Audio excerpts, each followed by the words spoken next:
സ്നേഹമുള്ള സഹോദരങ്ങളെ, പ്രഭാതവന്ദനം.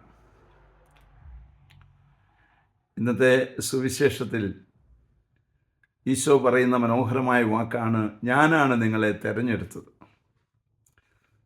തെറ്റുപറ്റിപ്പോകാത്ത ഒരു തെരഞ്ഞെടുപ്പിന് ഉടമയാണ് കർത്താവ്.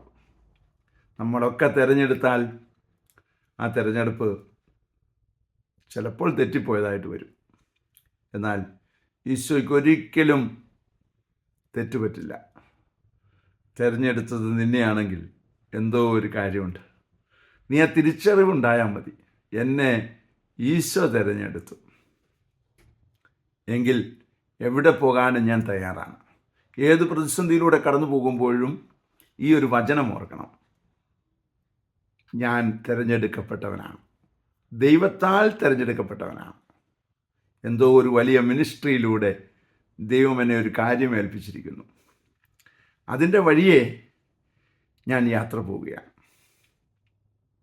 അപ്പന് ഒരു കാര്യം കൊണ്ട് കൊടുക്കാനായിട്ട് പോകുമ്പോൾ വഴിയിൽ മുള്ളുകളുണ്ടെന്നോ വഴിയിൽ ദുർഘടങ്ങളായ പ്രശ്നങ്ങളുണ്ടെന്നോ ഒന്നും നോക്കാതെ അപ്പനെ സ്നേഹിക്കുന്നവൻ അപ്പൻ്റെ അടുത്ത് അതെത്തിക്കും. ഇതുപോലെ ദൈവം നിന്നെ തിരഞ്ഞെടുത്തത് ഏതോ ഒരു ദൗത്യത്തിന് വേണ്ടിയാണ്. ആ ദൗത്യത്തിൻ്റെ ഇടയിൽ ബുദ്ധിമുട്ടുകളും പ്രശ്നങ്ങളുമൊക്കെ നിന്നെ നേരിട്ടെന്ന് വരാം. പക്ഷേ ആ തിരഞ്ഞെടുക്കപ്പെട്ടവനാണ് എന്നുള്ള ഒരു ബോധ്യം നഷ്ടപ്പെട്ടു പോയാൽ നമ്മൾ വലിയ അപകടത്തിൽപ്പെടും. അതുണ്ടാകാതിരിക്കട്ടെ. എപ്പോഴും ഐ ആം ചോസൺ എന്നൊരു ചിന്ത നമ്മുടെ മനസ്സിലുണ്ടാകട്ടെ. അതിനായി പ്രാർത്ഥിക്കുന്നു. പരിശുദ്ധ അമ്മയെ സഹായിക്കണേ. വിശുദ്ധ യോസേപ്പ് പിതാവേ, ഞങ്ങൾക്ക് വേണ്ടി പ്രാർത്ഥിക്കണേ.